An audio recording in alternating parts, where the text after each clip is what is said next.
Low VA Rates Nation, I think this is the third video today, so if you're a fan who subscribes, please down to your right, hit that red subscribe button. We will not blow you up with new videos often, but these are unprecedented times, and we're trying to share news and information as quickly as we can get it.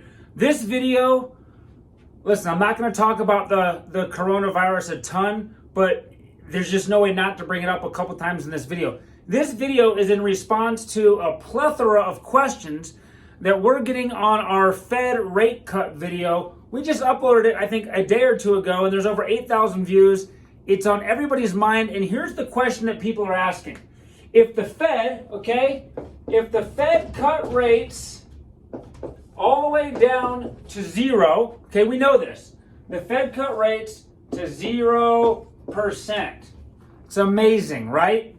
We've talked in prior videos about why they did that. They're propping up the economy. It's primarily for liquidity so that banks can stay in business. If we're going to beat this thing economically, then we have to make sure that banks are willing to lend money to small business owners, to consumers, to everybody that needs it. Now, I'm being real surfacey here. I am not an economist. It was my favorite class in college many, many moons ago.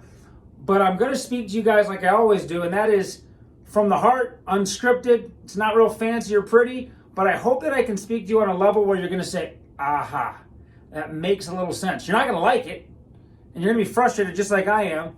But let me tell you, people want to know if the Fed rate went to zero, why have interest rates gone up?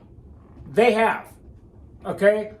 Many people, just 2 or 3 weeks ago when the rates first started coming down rapidly, they were ticked off that they had just closed their loans a month, 2 months, 3 months ago because they felt like maybe they missed this window.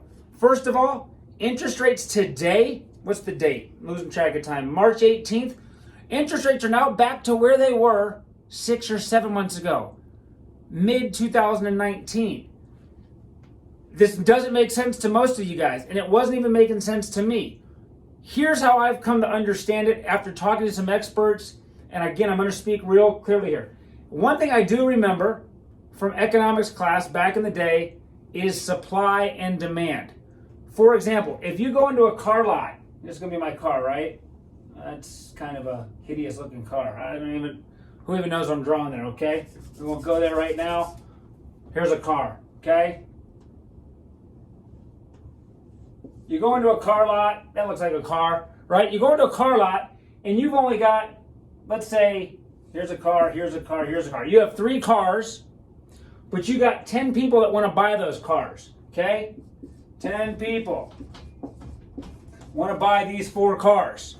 So you've got a lot of demand, you've got very little supply. What happens? The guy that's selling those cars can jack the price way up. He can get a lot more money for his cars because there's little supply, there's lots of demand.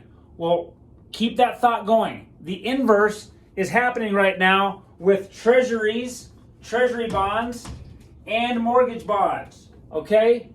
What the Fed did when they made that rate cut, they created tons of supply. They're infusing the economy, so lots of cars. Okay, now we've got lots and lots of cars on the lot, but we still only have the same buyers, 10 buyers. That's all we've got. We've got 10 buyers for all these cars. Now what happens? The guy selling these cars can't sell them for as much money because these buyers are going to say, you're sitting on tons of inventory. If you want me to take your cars, because it's expensive to carry all that inventory, if you want me to take your cars, you're going to have to lower the price. That's what's happening with mortgage bonds. And specifically with treasury bonds. The treasury bond market absolutely imploded today. Not in a good way. It tanked. It fell apart. And similarly, hate that word, so did mortgage bonds. So we're kind of in a conundrum here, and we'll get out of it. The good news is the market will come back to its senses. But when you've got as much fear and uncertainty, chaos. Financial markets do not like chaos. They like orderly fashioned, they like things to be orderly. We are anything from orderly. We're talking real big spikes, big steep drops. This is happening. But again, many of our consumers are convinced the banks are just screwing people. Listen, guys, I'm not a banker. I am in the industry. Many experts from both sides of the aisle think that banks, they were the big villains, right? They were the villains during the housing collapse. Greedy banks were the reason the housing market collapsed. Well, these banks now, if we ever in our history need these banks to do right by us, and I think they will this time, the banks are going to play a big role in helping us get out of this mess. This is not manipulation by the banks. A few days ago, I put out a video that suggested that some of the banks, and we got this from the street, we heard this from traders right on the street, that some of the banks were trying to slow down the influx of their business, that they were pricing in larger profit margins between the rates the Fed was basically lending at. Again, this is real basic, don't quote me on this, and the rates the bank were going to lend to consumers. They were spreading that margin a little bit, okay? Because they knew rainier days were coming.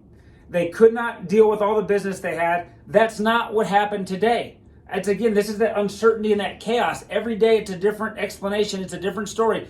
But I will tell you from numerous experts today, what's happening right now is when the Fed starts infusing all this money, and oh, here's the other one. Check out all these zeros. I like having my whiteboard back because I like to draw. I'm obviously not super creative, but check this out. It's written out. There's a lot of zeros. And it's a million, a billion, a trillion. As I mentioned in a prior video, as part of this coronavirus bailout, the U.S. government is looking to get approval for $1 trillion coronavirus, bailout plan, which look, we need. We got airlines in trouble. We got hotels in trouble, restaurants in trouble. We need this, okay? I understand that the Senate just passed it today and they've moved it on for President Trump's signature, and they want to start putting cash in most of our pockets immediately. That's expensive. How do you think the U.S. government is going to pay for all of that? Here's where the light should go off in your head. They have to sell treasury bonds. That's what they have to do. So they're going to come with all these treasury bonds back to that oversupply issue, and they're going to, and people are freaking out. Who's going to come up and buy all of these bonds? Guess what's going to happen? If you want people to start buying these bonds, you're going to have to pay me a higher interest rate. That's how bondholders make money. They buy a bond, and then somebody pays them an interest rate. Well, the only way to get the interest rate on these bonds to go higher is for people to stop buying them until the bond sellers say, well, then we'll pay, then here's the rate, here's the rate, here's the rate. And that's what's happening, guys. That's the problem.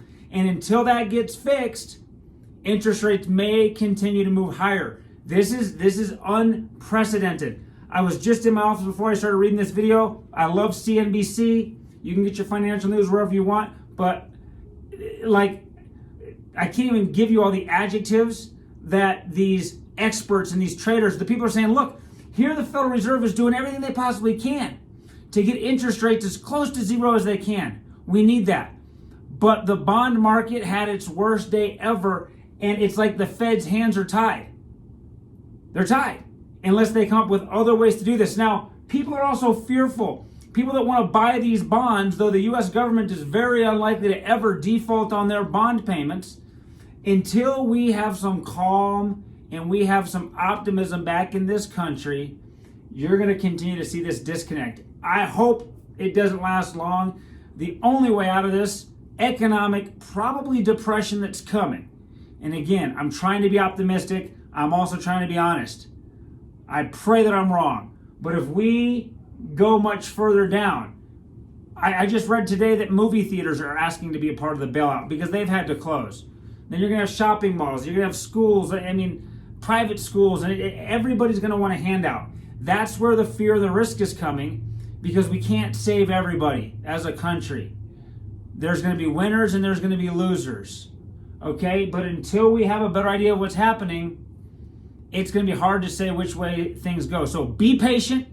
Understand that the Fed and the country are dedicated to keeping rates down. And if this isn't working, they will come up with ways where maybe the government just has to be, I don't know how this works. Okay, so here I am, non-expert once again. They're trying to sell all these treasuries to raise enough money to pay for the bailout, but at the same time, there's not enough buyers to keep rates low. They're also going to have to come in and somehow buy other go back to the MBSs, right? Maybe they're going to have to buy much larger amounts of mortgage-backed securities with the funds that they do have. And man, this is a wild ride. Hold on, be patient, work with your loan officer here at Low V Rates, because I will tell you the moment, and these windows will come and go, but the moment the lock window opens, if you've got a refinance or purchase application in with us, you better believe we will lock. In the meantime, we'll continue to be honest, we'll keep integrity, and we'll do everything we can to make you guys as happy as possible. Thank you.